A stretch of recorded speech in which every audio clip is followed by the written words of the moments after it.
Good day, everyone. This is Stephanie Jeanette Bradley, and this is Demystifying Golf number 8.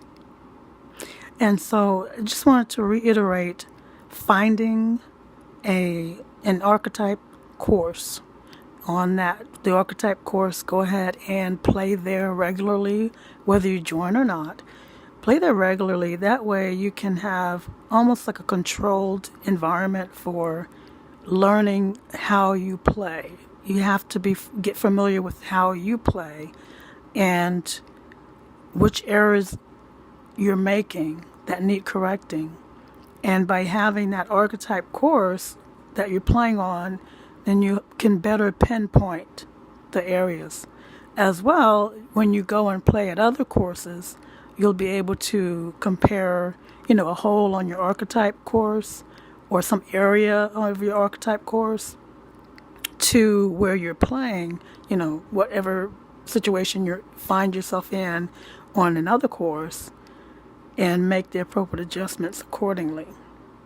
So it comes in handy to do that.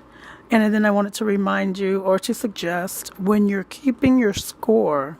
Now, what I still did in the very beginning, I got pretty good, and I'm going to have to start all over at some point. But I would keep track of how I played each hole. So for each hole, I would keep what driver, whether I used a driver, 3-wood, 5-wood, iron, or what have you. I'd keep track of that, what the result was, any middle or approach stick I used, how I put it, where it was, any notation of weather, if it had been raining and the course was wet or not, or if it was like super sunny and it was very hard ground, particularly at the greens.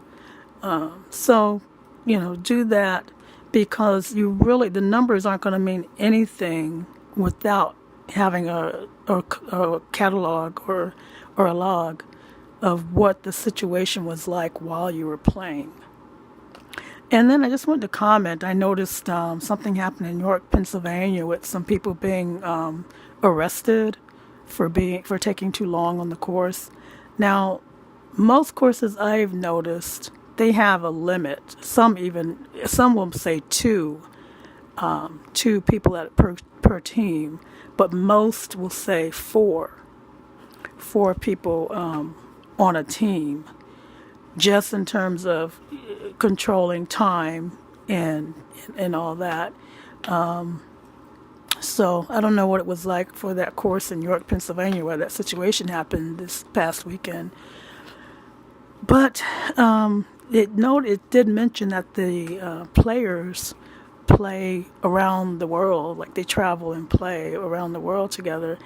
And I'm thinking, if you can stand one another for that much time under conditions of international travel and the stress of golf, you may want to just put in together and make your own course. There's some great property in Rough and Ready, California. I noticed some acres for sale for pretty cheap. And, you can get 9, I would say start out with 9 holes, a 9-hole course. And, there's some great books on developing a course, designing a course or what have you. So it's basically just moving earth, Just got to find someone that's not going to charge you up the yin-yang to do it.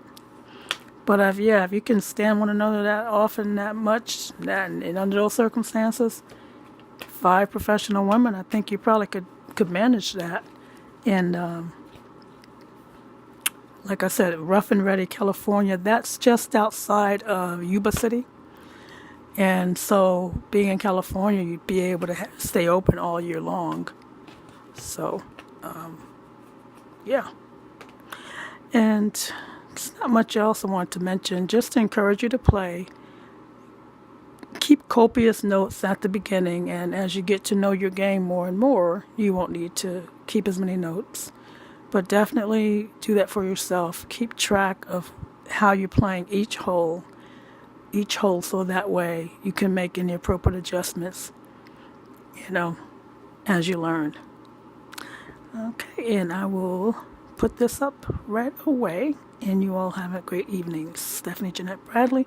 Like, share, subscribe. This is SJ336, St. John 336, Everlasting Life. Have a great week.